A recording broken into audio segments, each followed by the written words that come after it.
Olá, seja muito bem-vindo. São 10 horas pelo horário de Brasília. E a partir de agora, você acompanha comigo as notícias do Brasil e do mundo desta terça-feira. E eu começo essa edição falando de política. Olha só, no primeiro dia útil do ano, o presidente Lula assinou 52 decretos e 4 medidas provisórias. 18 ministros tomaram posse em cerimônias realizadas em Brasília.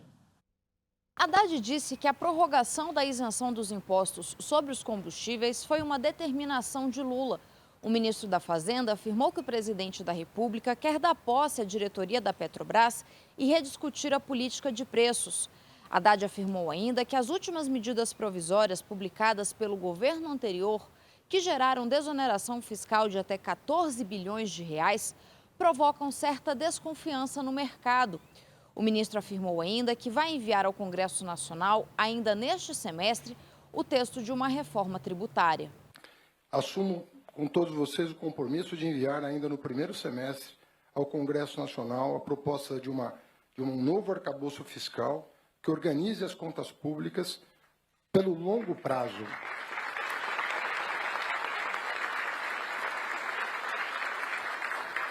Rui Costa assumiu na Casa Civil, se comprometeu com a reconstrução do país e disse que vai articular um pacto federativo com os governadores para a retomada de obras. Buscar o pacto federativo discutindo com os governadores, sair desse momento de paralisia completa. Nem mesmo sabemos quantas obras no Brasil estão paralisadas. Cada um tem um número. Nem o próprio ministério de cada pasta consegue precisar quantas obras temos paralisadas hoje. Isso é a demonstração do caos que nós estamos recebendo. Flávio Dino também tomou posse nesta segunda-feira. No discurso, destacou que o Ministério da Justiça será o Ministério da Paz e deverá atuar para combater desigualdades. Também detalhou o novo decreto que restringe o acesso a armas e determina a suspensão de novas licenças e revisão dos registros atuais. A nossa sociedade não pode ser governada segundo a lei do mais forte. Não pode ser governada segundo parâmetros de guerra de todos contra todos. As armas, infelizmente, nessa quadra histórica, ainda devem existir, lamentavelmente. Porém, armas nas mãos certas, e não o liberou geral, que fez com que houvesse a vulgarização de crimes nos lares, locais de trabalho e também alimento, nutrientes ao crime organizado no nosso país. No Ministério da Defesa, assumiu José Múcio Monteiro, que no primeiro discurso destacou que as Forças Armadas são instituições de Estado que têm papel de defender o Brasil e a democracia. Nosso país possui tradições pacíficas.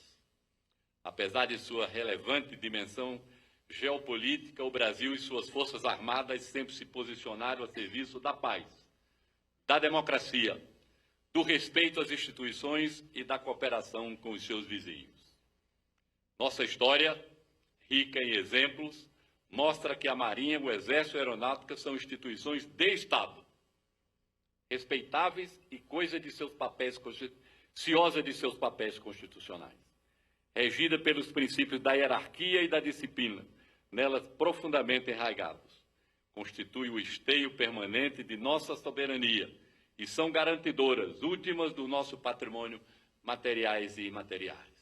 Esther Dweck tomou posse no Ministério da Gestão, Inovação e Serviços Públicos. Nízia Trindade assumiu o Ministério da Saúde.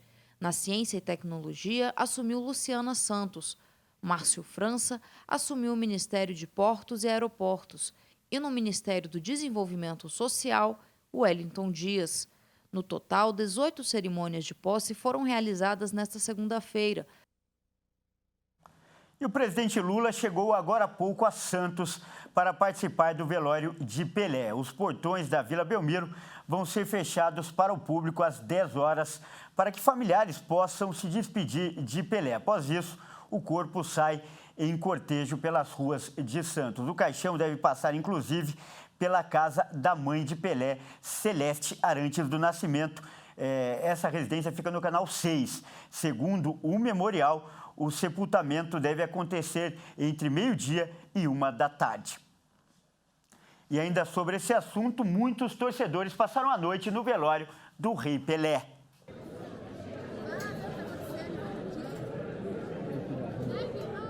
A madrugada foi longa na cidade de Santos na despedida ao Rei Pelé. Para lidar com o cansaço, alguns se sentaram no chão. Outros cantaram as músicas que contam as glórias conquistadas por Pelé há mais de 60 anos. Mas todos garantem que a espera valeu a pena pelo maior jogador de futebol de todos os tempos. A gente insiste em ficar aqui porque é uma homenagem importante para ele. Ele fez uma história muito grande no Santos, na equipe, na cidade. Então é importante, mesmo com essa demora, a gente ficar aqui sempre e ter essa oportunidade de despedir do rei.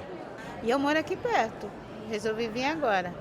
Agora à noite que está mais fresquinho. Quem compareceu ao velório na Vila Belmiro teve que esperar em média de 2 a 3 horas na fila. Durante o dia, o sol e o calor castigaram os presentes. Nas redes sociais, muitos criticaram a ausência de grandes nomes do futebol brasileiro.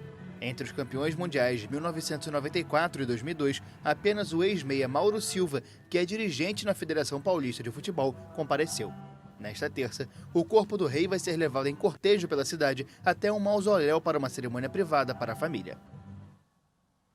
Eu trago agora o destaque internacional. A Espanha viveu em 2022 um dos anos mais quentes em um século. Os dados foram revelados pela Agência Meteorológica do país. Acompanhe.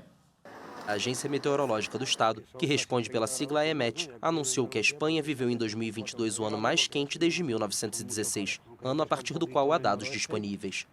A EMET acrescentou em postagem no Twitter que foi a primeira vez que a temperatura média anual superou 15 graus Celsius no país.